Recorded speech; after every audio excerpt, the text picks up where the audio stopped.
Hi everyone. आज का question हमारा अल्टरनेटिंग करंट से रहेगा। क्वेश्चन सॉल्व करने से पहले हम क्वेश्चन में यूज होने वाले कुछ इंपॉर्टेंट पॉइंट्स डिस्कस करेंगे। प्योर रेजिस्टिव सर्किट्स में ईएमएफ एंड करंट के बीच में फेज डिफरेंस जीरो होता है। जैसे मान लीजिए आपके पास एक रेजिस्टर है, इसको हमने एसी सोर्स के साथ अटैच करके रखा है, तो इसमें जो करंट फ्लो होगी उस करंट एंड ईएमएफ के बीच में फेज डिफरेंस जीरो होगा। ठीक है। Therefore, in pure resistive circuits, the EMF and current are in same phase. जैसे जैसे EMF बढ़ेगा वैसे वैसे करंट बढ़ेगा, जैसे जैसे EMF कम होगा वैसे वैसे सर्किट में करंट कम होगा। और साथ में मैंने आपको बताया था कि प्योर इंडक्टिव सर्किट्स में, यानी कि अगर आप इंडक्टर को एक्सटर्नल एसी सोर्स के साथ अटैच कर देते हो, तो इस तरह के सर्किट्स में पोटेंशियल करंट से लीड कर जाता है बाय फेज π/2। ठीक है। और जो इंडक्टर होगा वो करंट को एक अपोजिशन ये करेगा। ठीक है। यानी कि जो इंडक्टर होगा वो करंट के लिए रेजिस्टेंस कॉज करेगा, जिसे हम इंडक्टिव रिएक्टेंस कहते हैं। इंडक्टिव रिएक्टेंस की वैल्यू होती है ओमेगा एल। ठीक है। Omega L is the inductive reactance which is resistance offered by the inductor to the flow of the alternating current. अब देखिए, मान लीजिए अगर आपके पास एक कैपेसिटर है जिसे हमने एक्सटर्नल एसी सोर्स के साथ अटैच करके रखा है। ठीक है। एक कैपेसिटर है जिसकी कैपेसिटेंस की वैल्यू सी के इक्वल दे रखी है।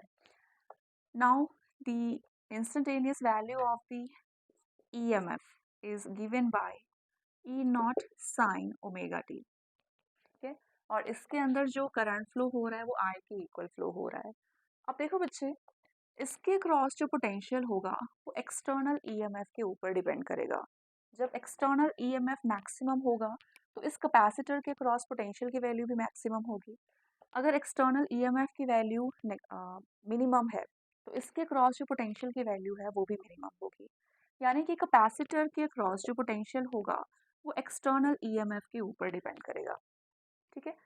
अब प्योर कैपेसिटिव सर्किट में करंट एंड ईएमएफ क्या सेम फेज में होंगे या फिर डिफरेंट फेज में होंगे, तो ये रिलेशन हम इस लेक्चर में फाइंड आउट करने वाले हैं। ठीक है। तो अब देखो, प्योर कैपेसिटिव सर्किट में Q is equal to C V के इक्वल होता है। अब अगर इस इक्वेशन को मैं डिफ्रेंशिएट कर दूं, ठीक है, d over D t of C V. अब rate of change of charge with respect to time ये करंट के इक्वल होता है। यहाँ से मैं C कॉमन ले सकती हूँ, ये बन जाएगा d over D t of V। Right.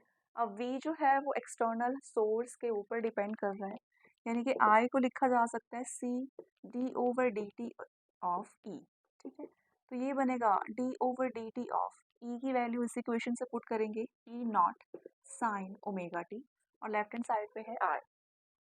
तो ये बन गया I is equal to E naught, common आ जाएगा, d over D t of sine omega t. Right. तो current I is equal to E naught C and sign की differentiation cos theta, और जो एंगल है उसकी अलग से डिफ्रेंशिएशन होगी। ठीक है। Differentiation of sine theta is cos theta, और जो आपके पास एंगल है उसकी अलग से डिफ्रेंशिएशन होगी।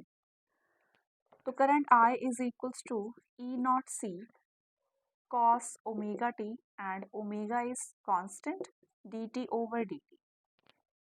तो ये बना I is equal to E naught omega C cos omega T. ठीक है। ओमेगा को मैंने यहाँ पे लिखा, और ये बनेगा E naught omega C into cos omega t के इक्वल। राइट। अब देखो, हमने ईएमएफ एंड करंट की इक्वेशन को कंपेयर करना है। यहाँ पे साइन ओमेगा टी है और यहाँ पे कॉस ओमेगा टी है, तो इस इक्वेशन को भी मैं साइन की फॉर्म में चेंज करने वाली हूँ। तो आपके पास आई बनेगा ई नॉट ओमेगा सी। राइट। इस इक्वेशन को लिखा जा सकता है साइन ओमेगा टी प्लस π/2 की फॉर्म में। ठीक है। अब देखो यहाँ पे, क्योंकि साइन π/2 है, sine π/2 plus theta cos theta के इक्वल हो जाएगा, यानी कि इस इक्वेशन को मैं साइन ओमेगा टी प्लस π/2 की फॉर्म में लिख सकती हूँ।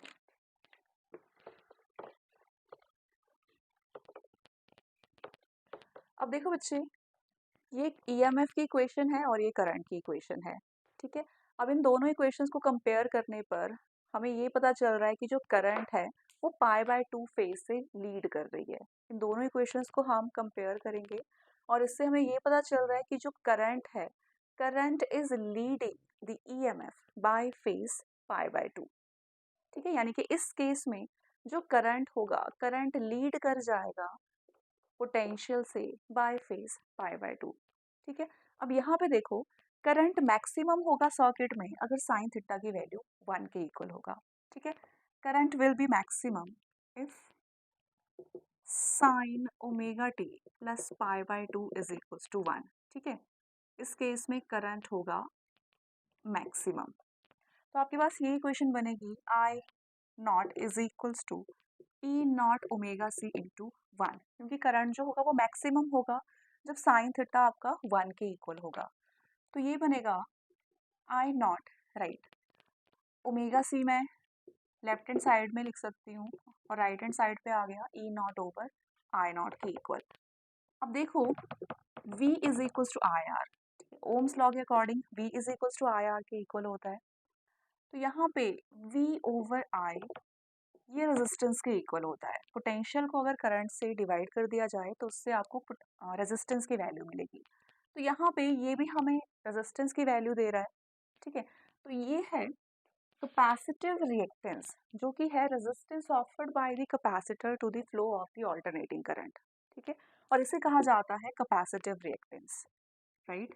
Capacitive reactance is the resistance offered by the capacitor to the flow of the alternating current in the circuit, right। तो देखो बच्चे, ये हमारे पास कैपेसिटिव रिएक्टेंस की वैल्यू आ गई और दूसरा हमें ये पता चला कि ईएमएफ एंड करंट, ठीक है, इन दोनों में से करंट लीड कर रहा है बाय फेज π/2, यानी कि प्योर कैपेसिटिव सर्किट्स में करंट लीड कर जाता है ईएमएफ से बाय फेज π/2। अब आते हैं अपने क्वेश्चन पे, राइट। इस इक्वेशन को आप फर्दर सॉल्व कर सकते हो। यहाँ पे आई है, ये वैल्यू आई नॉट की इक्वल है, ठीक, I naught into sine omega t plus π/2। ठीक है, कंपैरिजन या तो आप इन दोनों इक्वेशंस का कर सकते हो या फिर इन दोनों इक्वेशंस का कर सकते हो। ठीक है, अगर इन दोनों इक्वेशन का कंपैरिजन कर रहे हो तब भी यहाँ पे जो करंट जो है वो π/2 फेज से लीड कर रही है, राइट। अब आते हैं अपने क्वेश्चन पे। A 15 microfarad capacitor is connected to a 220 volt 50 hertz source.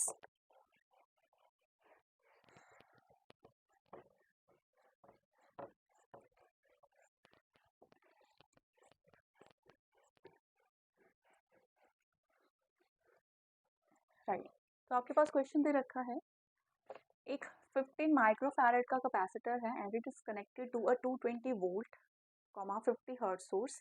Find the capacitive reactance, हमसे कैपेसिटिव रिएक्टेंस की वैल्यू पूछी है, and the current RMS and peak in the circuit if the frequency is doubled what happens to the capacitive reactance and the current. आपके पास question में दे रखा है कि जो कैपेसिटेंस है कैपेसिटर की वो 15 माइक्रोफैरड के इक्वल दे रखी है और इसको हमने 220 वोल्ट 50 हर्ट्ज सोर्स के साथ अटैच करके रखा है, यानी कि VRMS ये है 220 वोल्ट के equal and frequency of the source is 50 hertz. ठीक है, या फिर ERMS आपके पास गिवन है 220 वोल्ट के इक्वल एंड फ्रीक्वेंसी दे रखी है इसकी 50 हर्ट्ज के equal. You have to find the value of capacitive reactance, यानी कि हमें resistance offered by the capacitor निकालना है एंड सेकेंडली हमने करंट IRMS की वैल्यू निकालनी है and I naught maximum current in the circuit हमें निकालना है। Effective value of the current in the circuit and maximum value of the current in the circuit हमसे पूछा गया है, राइट। तो अब देखो बेटा, हम सबसे पहले XC की वैल्यू निकालेंगे। सो XC होता है 1 ओवर ओमेगा सी के equal, omega 2 pi frequency into C के इक्वल हो जाएगा। तो ये बना 1 over 2 into 3.14 into frequency, frequency is 50 and capacitance of the capacitor is 15 microfarad 10 raise to the power -6। Micro को हम सिंपल एसआई सिस्टम में चेंज करने के लिए यहाँ पे मैंने 10 रेज टू द पावर -6 से मल्टीप्लाई कर लिया है। अब इसे मैं न्यूमरेटर में शिफ्ट कर सकती हूँ 10 raise to the power -6। Numerator में जाके ये 10 raise to the power plus 6 के इक्वल हो जाएगा, राइट। अब यहाँ पे 15 to the 50, right. 10 raise to the power 6 है, 50 और 2 ये 100 के इक्वल हो जाएगा, इंटू 3.14 इंटू 15।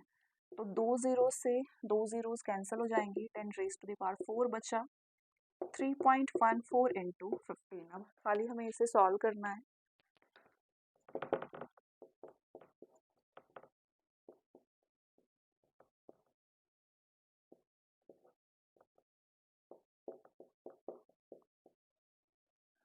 तो 47 के इक्वल आ रहा है ये,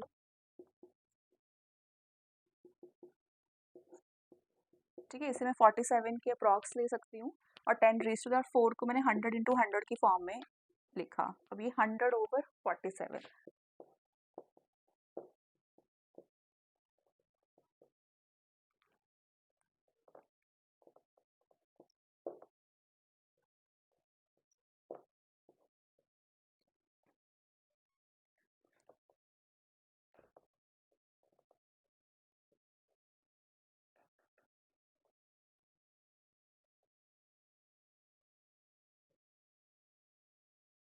राइट। तो ये बना 2.12 इंटू 100 के इक्वल, राइट। अब ये मल्टीप्लाई करने पर आपके पास वैल्यू आ रही है 212 के इक्वल। सो ये है capacitive reactance of the capacitor, ठीक है। इतना रेजिस्टेंस जो है ये कैपेसिटर करंट में ऑफर कर रहा है, ठीक है। करंट के फ्लो में इतना रेजिस्टेंस जो होगा ये कैपेसिटर ऑफर करेगा। अब दूसरा हमसे पूछी है IRMS की वैल्यू, ठीक है, यानी कि effective current in the circuit. Secondly हमसे पूछा है effective current in the circuit. अब देखो बेटा, ओहम्स लॉ के according V is equal to IR के इक्वल होता है। अगर आप करंट निकालना चाहते हैं तो आपको पोटेंशियल को डिवाइड करना होगा रेजिस्टेंस से, ठीक है। तो यहाँ पे हम effective value of the current निकालना चाहते हैं, तो ये हमें मिलेगा effective value of resistance, potential को अगर मैं डिवाइड करूँगी टोटल रेजिस्टेंस से, ठीक है।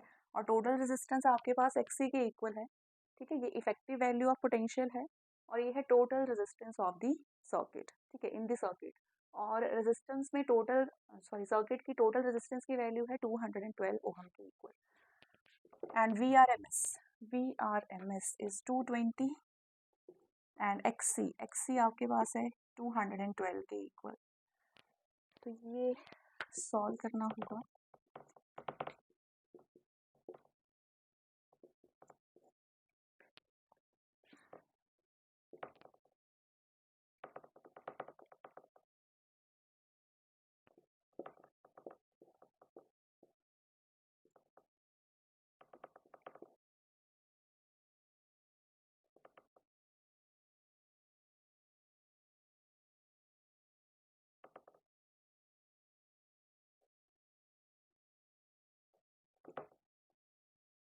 राइट, तो ये आ रहा है 1.037 या फिर 1.04 एम्पियर के इक्वल, ठीक है।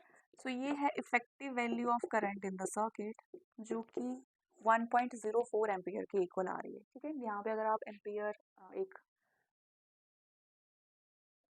करंट मेजर करने के लिए एमीटर लगा देते हो, ठीक है, तो एमीटर जो होगा वो 1.04 एम्पियर का करंट शो करेगा, ठीक है। और ये है effective value of the current in the circuit, जिसे हम IRMS की फॉर्म में जानते हैं। अब नेक्स्ट बेटा आपसे पूछा है maximum value of the current in the circuit, ठीक है। जो सर्किट में मैक्सिमम करंट कितना हो सकता है। अब हमें पता है कि IRMS कि I0 over under the root 2 के इक्वल होता है, ठीक है। Effective value of the current in the circuit is equal to maximum value of the current in the circuit over under the root 2। तो IRMS ये 1.04 के इक्वल है, under the root 2 is equal to I0। So 1.04 into 1.414,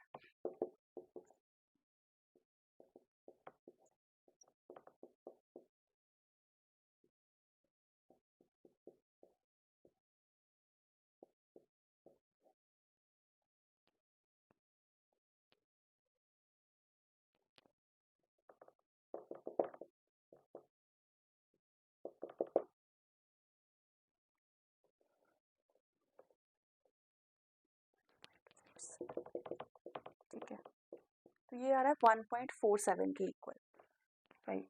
सो ये है maximum value of the current in the circuit, right.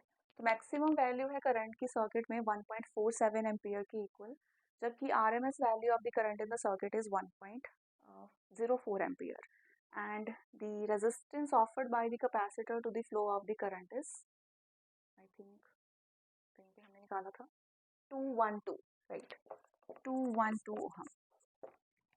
ठीक, तो ये था क्वेश्चन हमारा जो कि ऑल्टरनेटिंग करंट से था। Thank you.